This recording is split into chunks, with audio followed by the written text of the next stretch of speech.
So, good afternoon everyone, and welcome to UPSC preparation, as I would say, right? I've been saying this for a long time to all the people whom we meet through such sessions. Welcome to UPSC preparation. So, why do I welcome you to UPSC preparation? That is because that's a major decision in your life, right? For all of you, this is going to be a very major decision. I would say a life-changing decision, right? Life-changing in many ways. One is career-oriented big decision that most of you make. This is attuned towards your aspirations and your parental aspirations, and societal aspirations and lot many things. But I believe the most important driving force here would be your own aspirations, right? And more so because this whole process of UPSC preparation itself changes you, right? It changes you for the better, and for the better that you can't even imagine right now, right? So this is the goodness of this decision, the goodness of this decision on you in long term, that it will change you for better, something better that you don't even know, right? For example, if I take my case, or if I take the case of lot many other people whom I know, irrespective of whether they clear this exam or not, but the ones who were serious through this preparation, the ones who did put that serious effort, the ones who actually did take it seriously and went through the different stages, their lives don't remain exactly as they were before they decided to prepare. So this is why I say welcome, one step towards the other side. Okay, good. Now, having said this, I'll directly come to the aspect that I'm here to discuss, because just before me you had a polity related discussion. Probably before that you had some introduction about UPSC preparation and all. So I'm assuming, with those basic assumptions and with the assumption that a few things about the preparation must have already been told, so I'll take you beyond, specifically in the domain of geography, right? That's where we'll talk. So before I take this aspect with respect to geography, a very basic introduction, like for example, am I myself a geography graduate? So I'm not, right? I'm not a geography graduate. By graduation, I'm an engineer. Okay, like most of the people in Vision IS, I'm an engineer.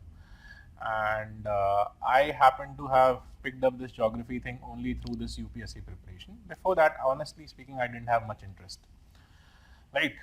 And how wrong I was, I realized this when I started preparing for UPSC, and there accidentally I came across again back to geography, right? And while I was preparing for GS, I learned some very good things, right? And I also came to know that geography helps a lot in UPSC exam, and you can also take it as an optional, and you get to complete the syllabus also very fast, right? And so as I proceeded, I realized how beautiful the subject was, something that I had never realized in my school days. Okay, so geography is a very interesting subject, one, and the most important thing about geography is that it encompasses everything else, right? Because geography is the surrounding around you. Everything in the surrounding around you is geography, right? Whether it is the physics or the chemistry or the biology, all of them take some geographical forms, right? How do the physics and chemistry? So when you see the winds blowing, right, and when you see the atmospheric phenomena, and when you see stars and galaxies and all, so there's a part of geography which is beyond the earth, right, around the earth. Then there is part of geography which is on the earth. Okay, when you read about on the earth, you come across land, oceans, atmosphere, then I should say the vegetation around it. So there's lot many things, and all those things we have to gradually I'll discuss over a period, that how they are all related, okay, with geography. And then this whole interesting story comes up to present, affecting everyone's life, right? So there is, for example, the situation that we are presently facing, COVID, right? COVID-19. So COVID-19 also has a geography element to it, right? It's rather a very strong geography element.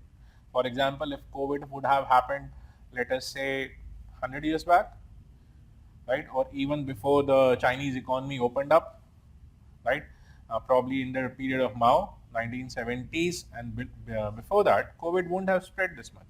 So there is a geographical element of that. How the liberalization, privatization, globalization, and international trade and interaction among the different countries, how that has led to the spread of COVID. Okay, so there's a lot of geography in all this also, right? And hence, geography affects almost every phase of our life. This is something that I want you would realize, right? So I'm just making you get introduced to this aspect of geography, right? So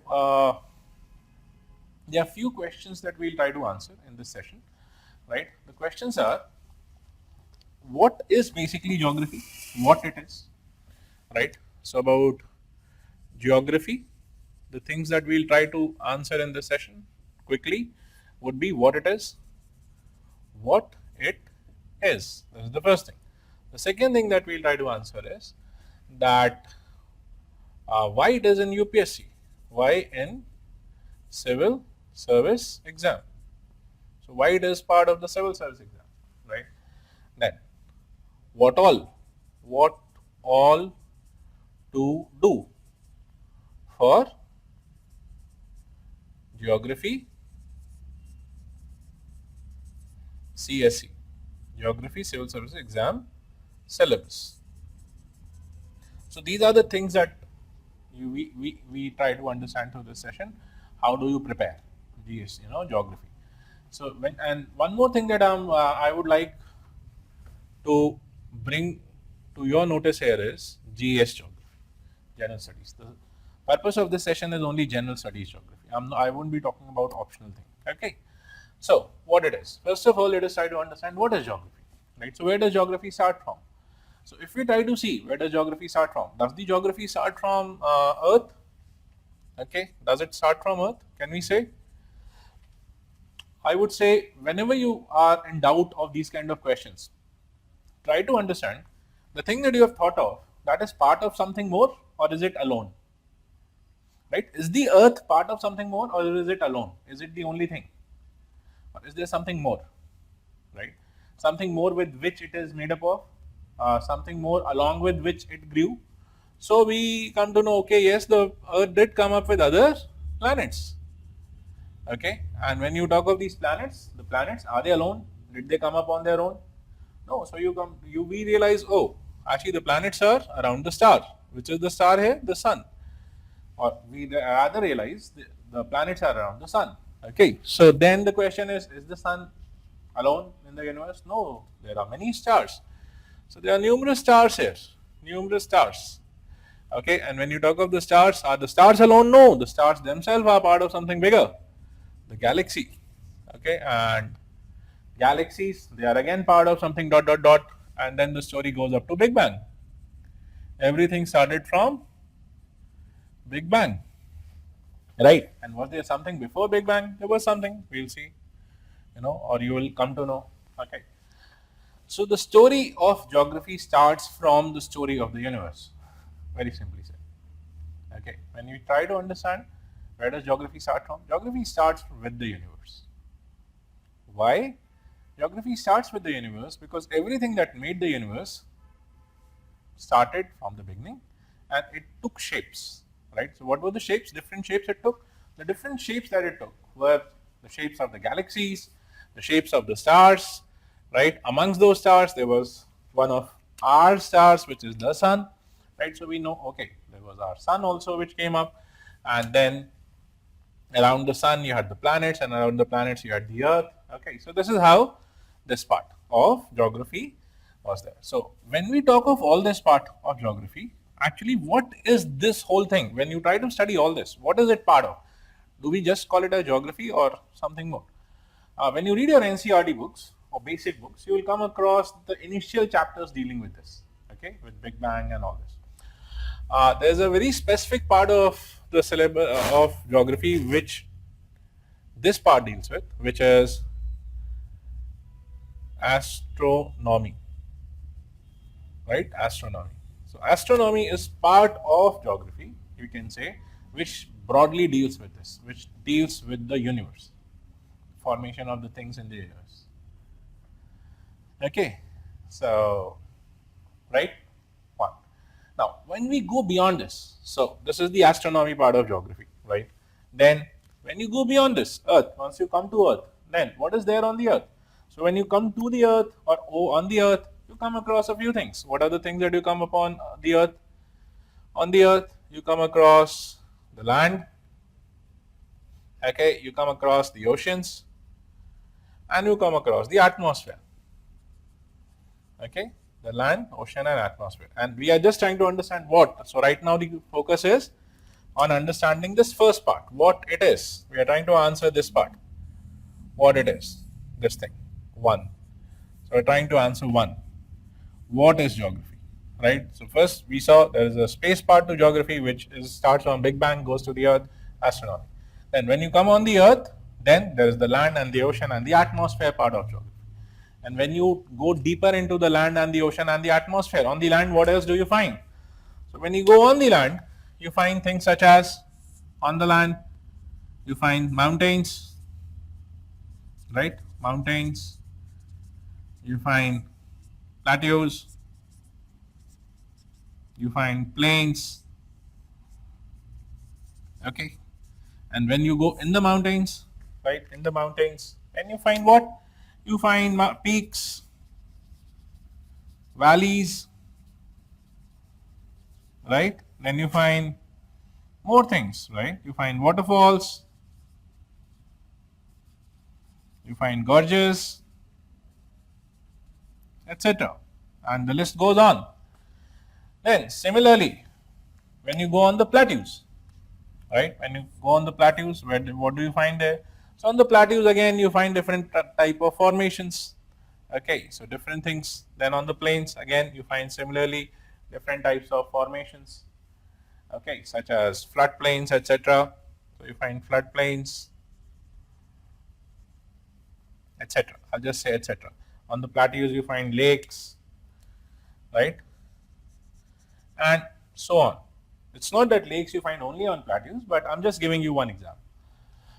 Okay, so for example, you must have heard of the Mansarovar Lake in the Tibetan Plateau. Okay, or you must have heard about the Ganga floodplains where floods take place in Ganga. Okay, or the valleys, you must have heard of the different valleys. Okay, so that's what we are talking of. So this is on the land, you find different types of things, right? Similarly, when you go in the oceans, right, what do you find in the oceans?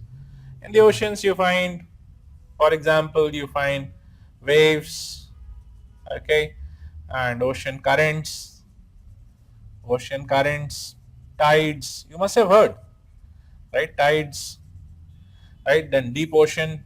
So there are things that you find in the deep ocean, and so on, right? And I'll just leave it here. It's not that only this much is found. We are just taking examples. All these things that we are taking, right, below this line, all these things that we are taking below this line are the examples. I can say these are all examples. This is not a comprehensive list. These are all just examples that we have taken. Okay, so different types of examples you find, right? Similarly, when you see in the atmosphere, what do we find? So in the atmosphere, when you go, you find, for example, you find winds, okay, you find cyclones, right? And above that, you find phenomena such as weather and climate and so on, right? So wind, cyclone, tornadoes, okay, monsoon. You must have heard all these words we have heard, right? I'm just drawing the picture for you, right? So these are the things that you come across on the earth, and these are all the things which do not involve life. These are the abiotic parts of the earth, abiotic. So even before life started, you can say to some extent these things existed. All right. So all this, when you add up all of this, right? This is another part of geography. The way you had the first part, A, astronomy, the B part of geography is this, which is called as the physical geography. This is the second part of geography, physical geography. Okay, so this is effectively the second part that we do, physical geography, right? Then when you go from physical geography, what else? Where do you go? Now from here, on all of these regions, right, you find the dependence of life.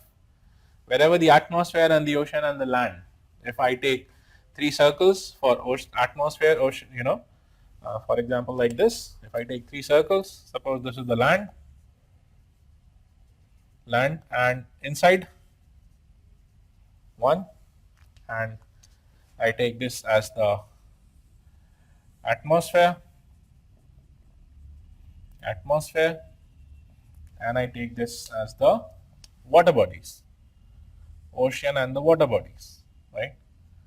Water, I'll write here water bodies, which include the oceans and the rivers, etc. Right? So यहाँ पे भी we can write water bodies. Water bodies. So when we take this, the water bodies and all, right? And when you try to see,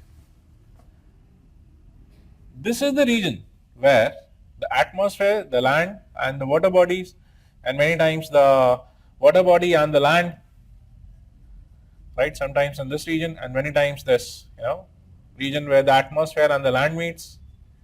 These are the regions where you generally find life to be evolving, life, right? So when you talk from here, when you go to this, okay, this region, right, the region of interaction of land, atmosphere, and water bodies is where life thrives. Life thrives means life grows, survives, grows. So this is the region where the life thrives. Okay, life thrives in this region. All right. This region where the life thrives, we call it as the biosphere. The biosphere. In this biosphere, you come across plants, animals, etc. Right? So the biosphere, plant and animal. Right? So this part is not exactly geography nowadays for the UPSC's purpose. This we call as the third region.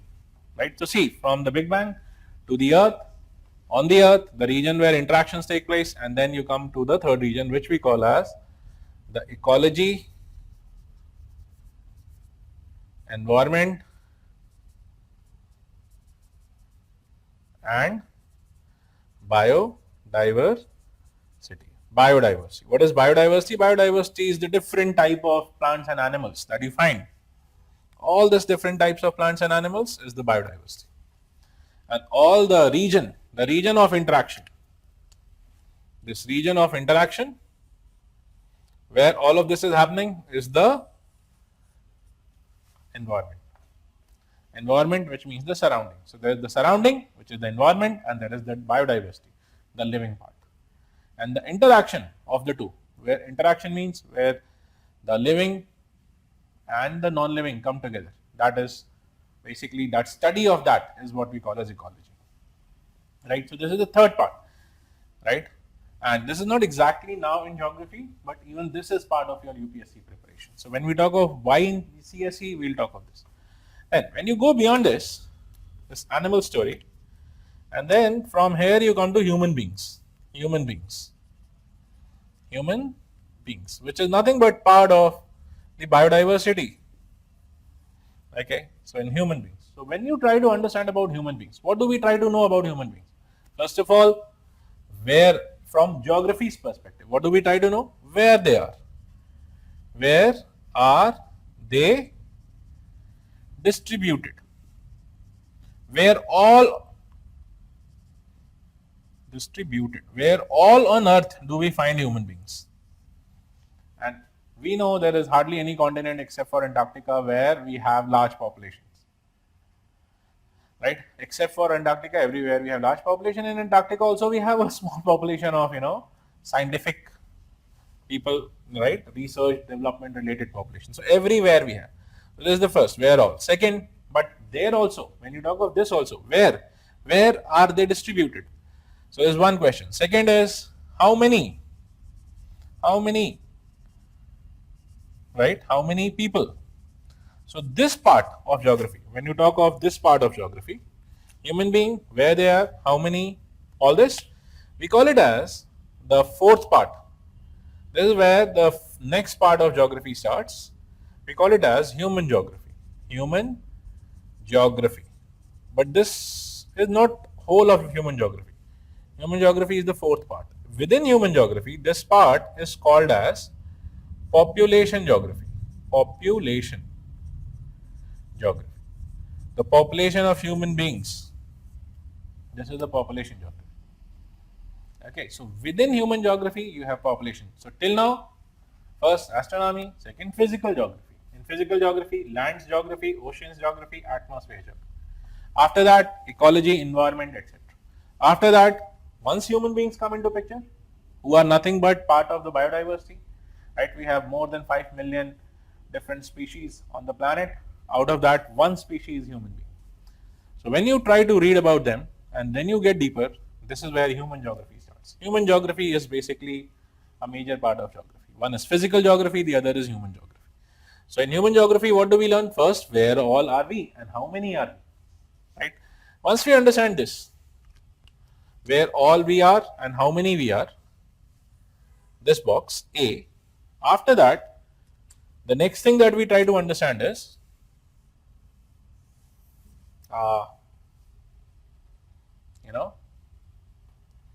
I will probably use here itself to make you understand, and then I'll rub. This part I'll be rubbing. Once we understand, so this is in human geography, the population geography. The second thing that we try to understand about human beings is their economic activities. Economic activities, which we call as economic geography, which is nothing but part of human geography only, economic geography. This is also part of human geography. What do you learn in this?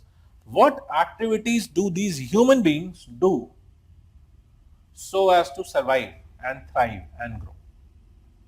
What activities do human beings do to grow, thrive and survive? All that is economic activity, right? For growth, thriving and surviving. What do we do? And economic geography, so what do we do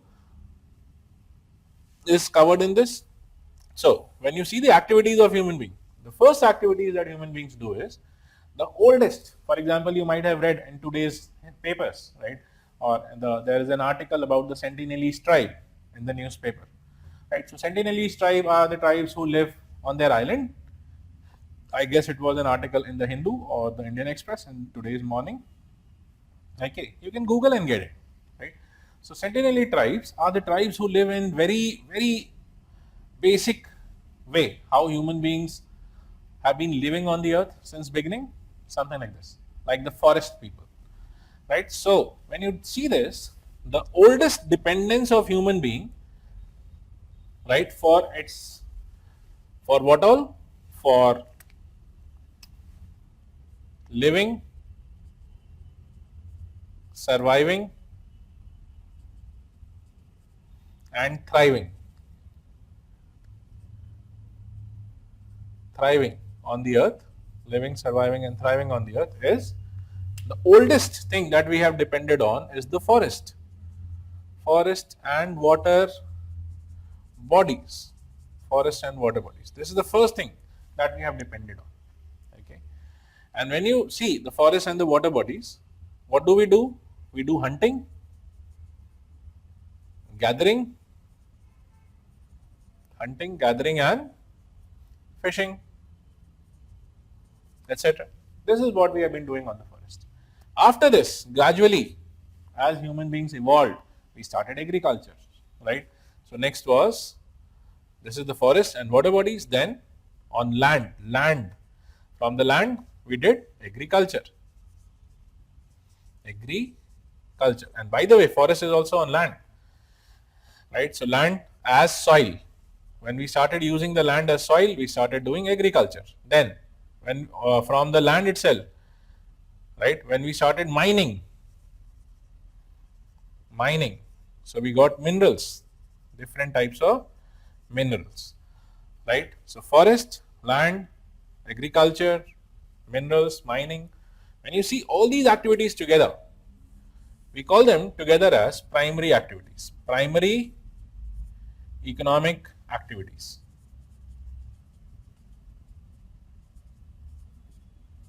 Primary economic activities, right?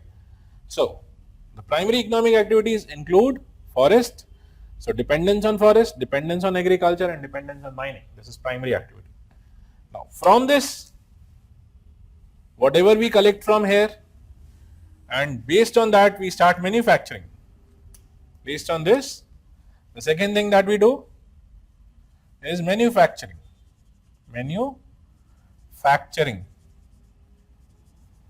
right? Manufacturing in industries. When you start manufacturing in industries, this is what we call as the secondary activities, secondary economic activities, which is part again of economic geography. And then the third thing is, for doing this and for doing this, we do one more activity, which is energy. We try to get energy from different places, or power, or transport through the water bodies, or through the railways, or roadways, or wherever, right? And communication, right? Sharing of information from place to place so as to know how much goods we need, where we need, all this. So when we talk of all this, we come to the third part here, tertiary economic activities. Okay, so you can say 1, 2, 3. So 1, 2, 3. These are the three parts of economic geography. Economic geography has three parts: primary activities, secondary activities, and tertiary. Right? So this whole thing, population geography and economic geography, A and B put together gives you human geography. So now if we try to make a simple map of whole of geography, what do we get? First we get astronomy. That is the first part. Okay, so let me, rather than doing it here, let me draw it here so that I can take you to the next thing fast. So when we try to, put together the whole of geography story, the first we get astronomy, which is related to space up to Earth. The second thing we have is physical geography. Okay, and in physical geography we have land, atmosphere, or weather, climate, etc., and oceans or water bodies, mainly oceans and rivers, etc. also. Okay, so physical geography. Then the third thing that we get in terms of geography. Now I'll talk of geography. So what I'll do is I'll remove this ecology environment part from in between and directly take you to the human geography. So what is the next thing in geography? The next thing we have is human geography.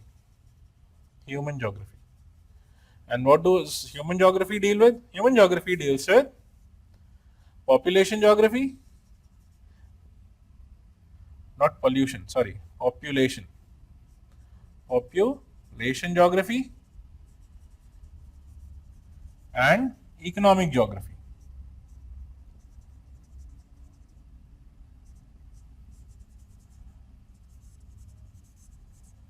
Okay, now this is which part of geography? This is the GS part of geography.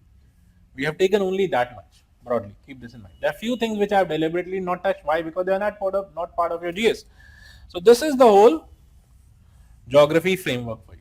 This is what is geography. So having understood what is geography, next is why doesn't CSE? The answer is very simple. Because once you become administrators, you would be administering what? You will be administering, for example, districts, okay, and then states, and then the country. And if you become IFS officers or whatever, so you might have international, you might participate in international relation. Wherever you administer, right, wherever you participate in the government, you would basically be dealing with the land, the water, the atmosphere, the people, the economic activity, the population. That's what. So because you will be dealing with these things only throughout your career, once you get selected, you should know what they are. You should know what type of land, what type of different features on the earth we have, what type of phenomena in the atmosphere we have, what do we mean by climate change.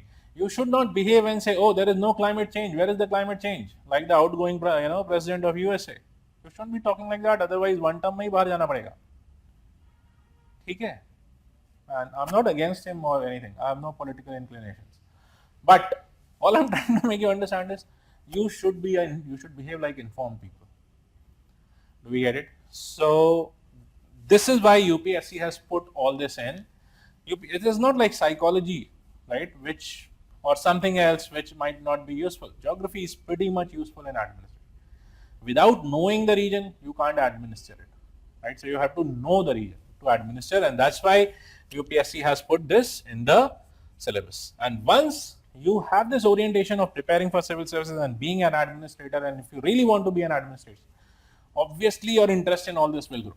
You would like to know the country, you would like to know your regions, you would like to know, okay, which are the regions in my country, okay, what are the problems of the climate, what are the challenges in the ocean, right, where all do we have the population distributed, what kind of economic activities are we doing, what are the challenges that we are facing. Do we get it? So this is why it is there. Now, what all to do for geography CSE syllabus? Let's come fast to that. So for that, first of all, having made you understand this part of the thing, the next thing that I would like to take you to is making you understand the syllabus. Okay, the UPSC syllabus. So,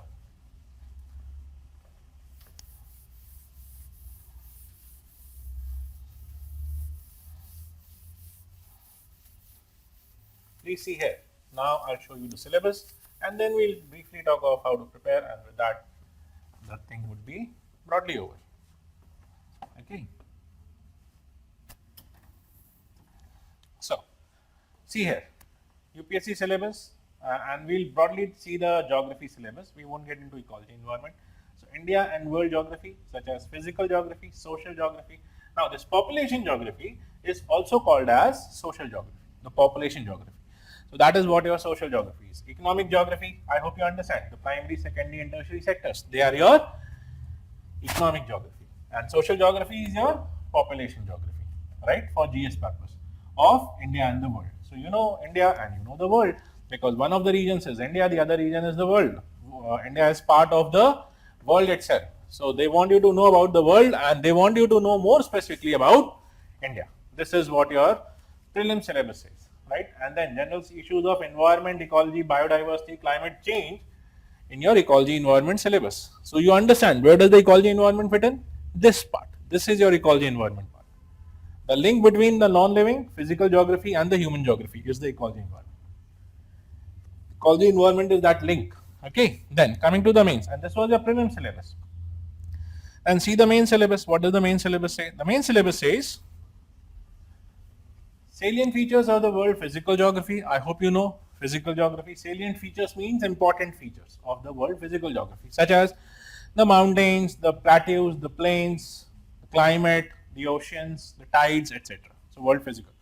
Then next is distribution of key natural resources. What were natural resources? Things that we got from the land, such as the forest resources, the agricultural resources, the mining resources, okay, renewable energy, all this across the world, including Asia and Indian subcontinent. So this is the second part of your syllabus. Next, factors responsible for location of primary, secondary and tertiary industries.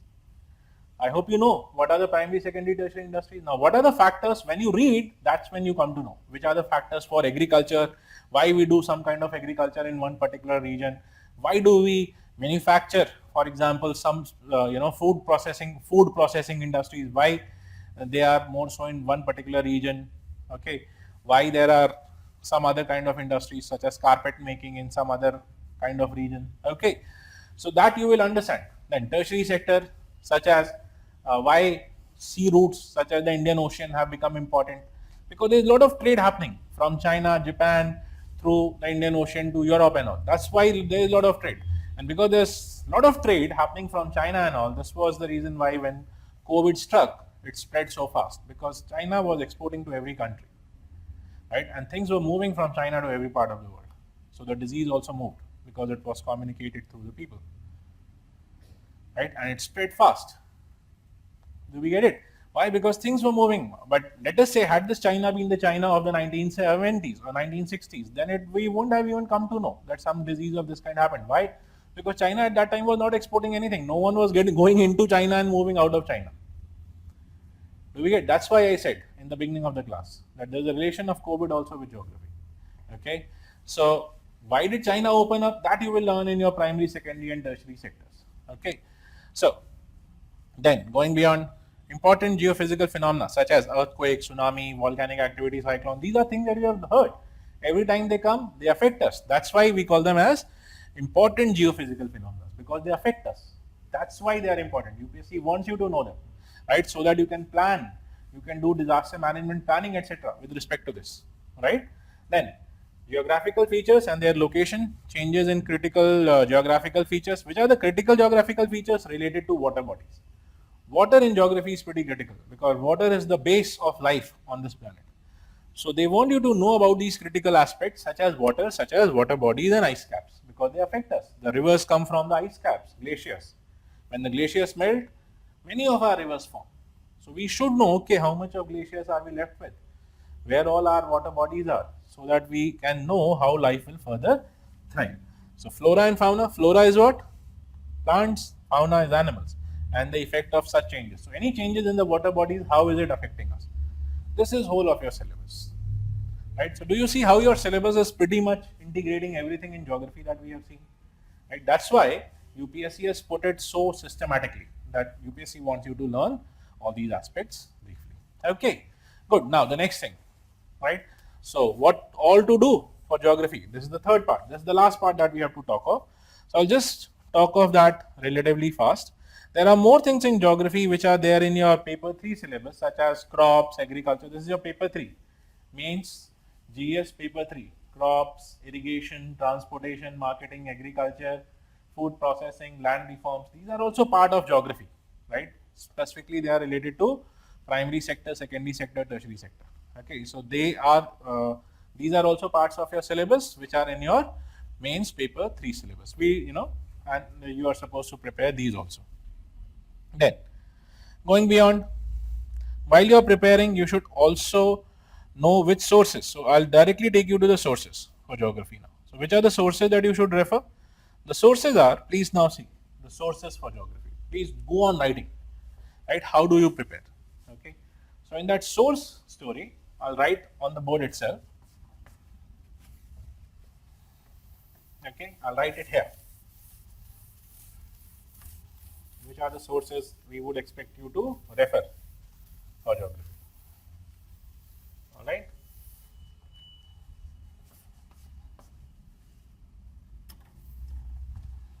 Please see. So the sources would be first NCERTs, NCERTs. Which ones? New NCERTs. New NCERTs. Which class? First set. Simple. Which is the simple source? Simple source for people who find geography slightly confusing. If you don't understand from the later classes, then you can start. What is this? Class 6 to class 10th. 6th to 10th NCERT. You should do. Then standard.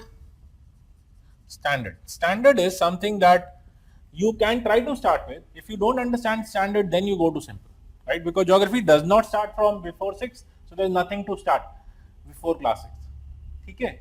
So what is the standard? The standard is 11th and 12th.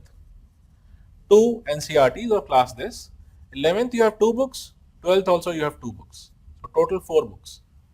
Right? In 11th, 12th, how many? 4 books. Which are the 4 books of 11th and 12th? I'll show you the names. So this is the first one.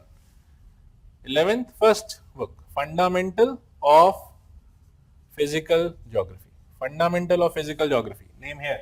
Can you see? Fundamental of Physical Geography. This is the cover page of that book. So this is the first one. Right then, which is the second one? The second one, after Fundamental of Physical Geography, is the India Physical Environment Geography. This one. This one. India Physical Environment. That is the second. Class 11th, second book. India Physical Environment. Second book. Okay, then, which is the third book? The third book is Fundamental of Human Geography. Now you are in class 12th. This one. Fundamental of Human Geography. Okay, and the fourth one is India, People and Economy. I'll show you that book also. These are the 4 books that you are expected to start your preparation with. India, People and Economy. This is the fourth one. Okay, India, People and Economy. So these are the 4 standard books that I expect you to start with. Now there is one more book that I want you to do along with this, which is Certificate Physical and Human Geography by Go Chang Leong. Right? So start with the standard, then do certificate GC Leong, the book by GC Leong, Go Chang Leong, Certificate Physical and Human Geography. This book. I want you to do this.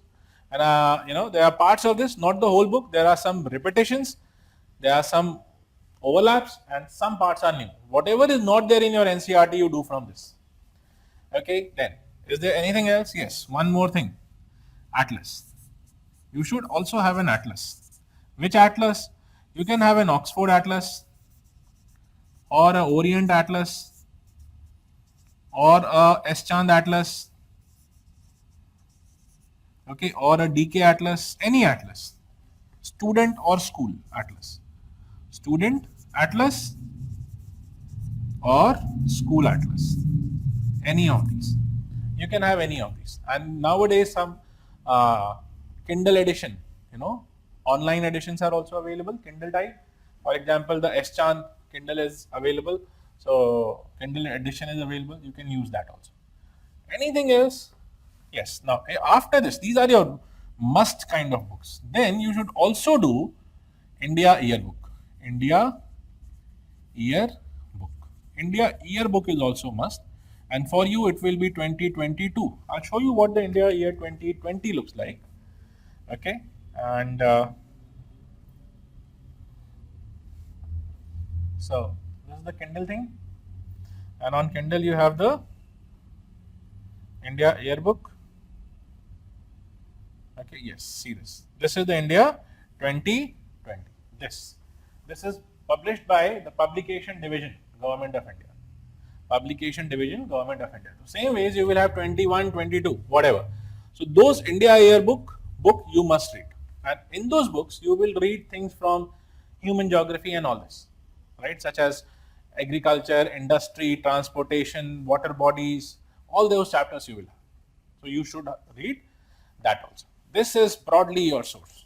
And 2 additional things to supplement: your economic survey when it comes, economic survey when it comes, and current affairs, any current affair magazine,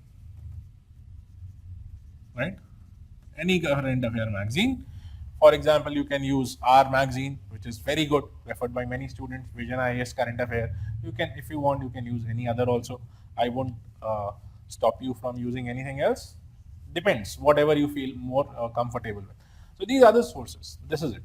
And apart from this, I would also like you to prepare. For example, you should also have a list of UPSC questions with you, right? UPSC questions you should also have with you, right? You should compile it. For example, I'll show you here. See here.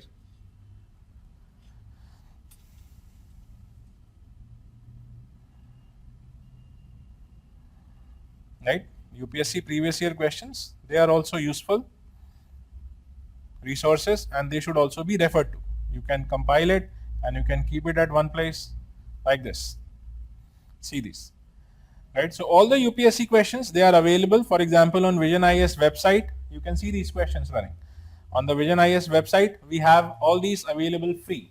So you can refer to those sources, the prelims question papers and the mains question papers and the answers of prelims question, all of this is available already free of cost on the Vision IS website. So you can refer to that also or from any other source, wherever you want to get it. That's it. This is what your preparation is, and once you do this, proceed and you can prepare this way for UPSC. That's it. So this is the geography part, and these in COVID times there is a lot of online support, etc. So you can use that, okay, and you can utilize. For example, we are doing batches already for the 2021 people. So 2022 also you have batches coming up at our pace, and you can refer wherever you want else, right? So, but the ones who are serious about UPSC 2022, this is the best time to start. So please do start now about your UPSC preparation. This is the best time to start for UPSC preparation. You will have ample time and good amount of time to prepare and continue from here. Is that okay? So that's it. This is where I'll end my session now, right? And best of luck to all of you. Do well in life. And one more time, I will say that this, if you continue this process of preparing for UPSC, will change your life for better forever. Best of luck. God bless you all.